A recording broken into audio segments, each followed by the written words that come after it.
Assalamualaikum warahmatullahi wabarakatuh. Apa kabar anak-anak ibu semua? Semoga kita selalu diberikan kesehatan dan selalu dilindungi oleh Allah Subhanahu wa Ta'ala dimanapun kita berada.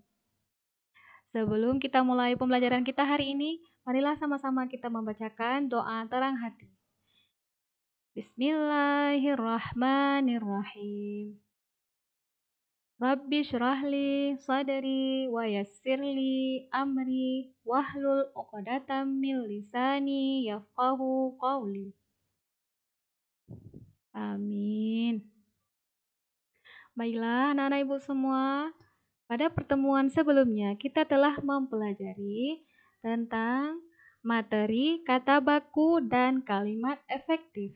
Jadi pada pembelajaran hari ini kita akan mempelajari tema 4 globalisasi, subtema 1 globalisasi di sekitarku, pembelajaran 1. Tujuan pembelajaran kita hari ini adalah peserta didik mampu menyebutkan informasi penting dari teks eksplanasi ilmiah dengan benar.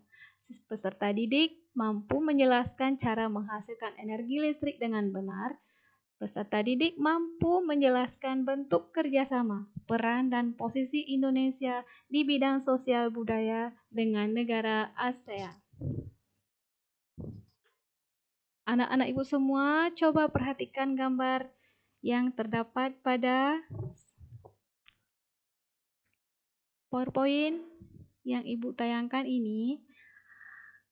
Gambar pertama ada batik dari Indonesia, kemudian gambar kedua, karpet dari Turki, boneka dari Tiongkok, mobil dari Jepang, jam tangan dari Swiss, kemudian ada susu dari Selandia Baru. Bagaimanakah barang-barang tersebut bisa didapatkan di berbagai negara? Nah, caranya itu melalui globalisasi, yaitu proses masuknya ke ruang lingkup dunia. Seluruh bangsa dan negara di muka bumi ini semakin terhubung satu dengan yang lain, seakan tidak terpisah lagi oleh batas wilayahnya. Globalisasi memungkinkan beragam produk dari negara lain dapat kita temui. Kita bisa menemui berbagai makanan dari negara lain seperti pizza, jam tangan, atau boneka dari negara lain. Produk Indonesia juga bisa ditemui di luar negeri seperti batik dan lain-lain sebagainya. Adanya globalisasi membuat terjalinnya hubungan kerjasama antar negara seperti ASEAN. Apa kepanjangan dari ASEAN? Kepanjangan dari ASEAN adalah Association of Southeast Asian Nations, yaitu organisasi ini didirikan di Bangkok pada tanggal 8 Agustus 1967 berdasarkan deklarasi Bangkok oleh Indonesia, Malaysia, Filipina, Singapura, dan Thailand. Nah, ini merupakan negara-negara ASEAN, yaitu ada Myanmar, Vietnam, Laos, Kamboja, Thailand, Filipina, Malaysia, Brunei Darussalam, Singapura, dan Indonesia. Bagaimanakah bentuk kerjasama Indonesia dengan negara ASEAN di bidang sosial? Seperti yang terlihat pada gambar ini, kerjasama dalam bentuk penanggulangan bencana seperti gempa yang melanda Lombok pada 5 Agustus 2018, kemudian gempa dan tsunami di Aceh pada 26 Desember 2004, ada juga pada perlindungan terhadap orang cacat dan penanganan wabah COVID-19. Bagaimanakah bentuk kerjasama Indonesia dengan negara ASEAN di bidang budaya? Anak-anak ibu coba perhatikan pada teks yang ada di PowerPoint. Di sana ada Menteri Luar Negeri Hillary Clinton promosikan angklung ke dunia. Menjelang akhir pertemuan ke-44 Menteri Luar Negeri ASEAN, tepatnya pada tanggal 22 Juli 2011 malam di Hotel Nusa Indah Bali, diselenggarakan acara makan malam. Acara tersebut dihadiri lebih dari 50 menteri luar negeri. tampak Menteri Luar Negeri Amerika Hillary Clinton dan Menteri Luar Negeri dari negara-negara ASEAN, seperti China, Rusia, Uni Eropa, peninjau, dan tamu dari berbagai negara lain. Tentu saja berbagai makanan tradisional dihidangkan dan berbagai kesenian daerah ditampilkan seperti tarian-tarian tradisional Jakarta, Bali, dan Aceh. Sebagai acara puncak adalah penampilan angklung interaktif oleh Saung Mang Ujo. Semua hadirin dibagikan angklung berbagai tangga nada, kemudian memainkannya bersama-sama dengan dipimpin oleh Daeng Ujo.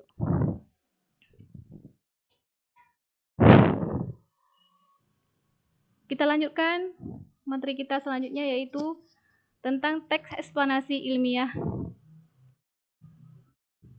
yang berjudul menghasilkan energi listrik.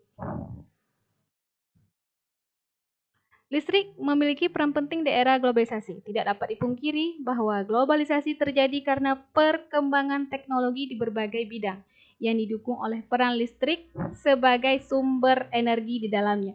Dengan temukannya televisi, komputer, dan telepon genggam, arus informasi kemudian menyebar dengan begitu cepat ke berbagai negara di berbagai belahan dunia.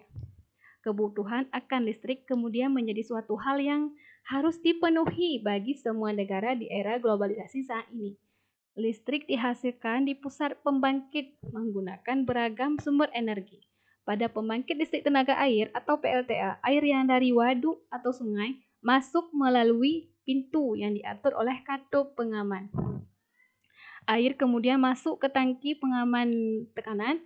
Air dalam pipa pesat mengalirkan dan mengarahkan air ke turbin melalui katup pengatur tekanan untuk mendapatkan tekanan energi yang besar. Energi potensial kemudian, energi gerak tersebut kemudian diubah menjadi energi listrik oleh generator. Energi listrik kemudian diatur kapasitas tegangannya dan dialirkan oleh transformer. Energi listrik kemudian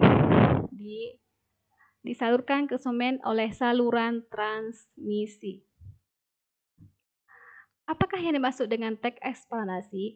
Teks eksplanasi adalah teks yang menjelaskan sebab akibat suatu fenomena, baik itu peristiwa alam, ilmu pengetahuan, sosial, budaya, dan lainnya.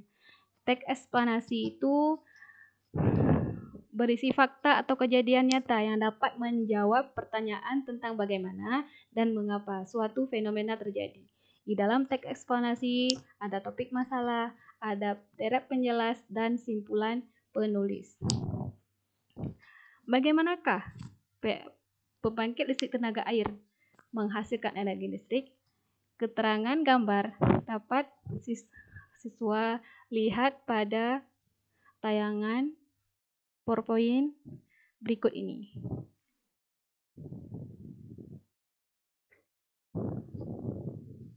Di daerah pedesaan yang belum terjangkau aliran listrik dari pemerintah, warga membuat pembangkit listrik secara mandiri dengan memanfaatkan aliran air dari sungai atau air terjun yang ada di daerahnya untuk memenuhi kebutuhan listrik warga sekitar.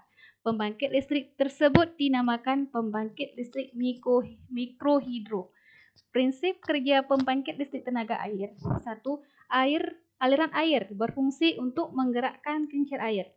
Kincir air berfungsi untuk memutar turbin. Turbin berfungsi untuk menggerakkan generator atau dinamo.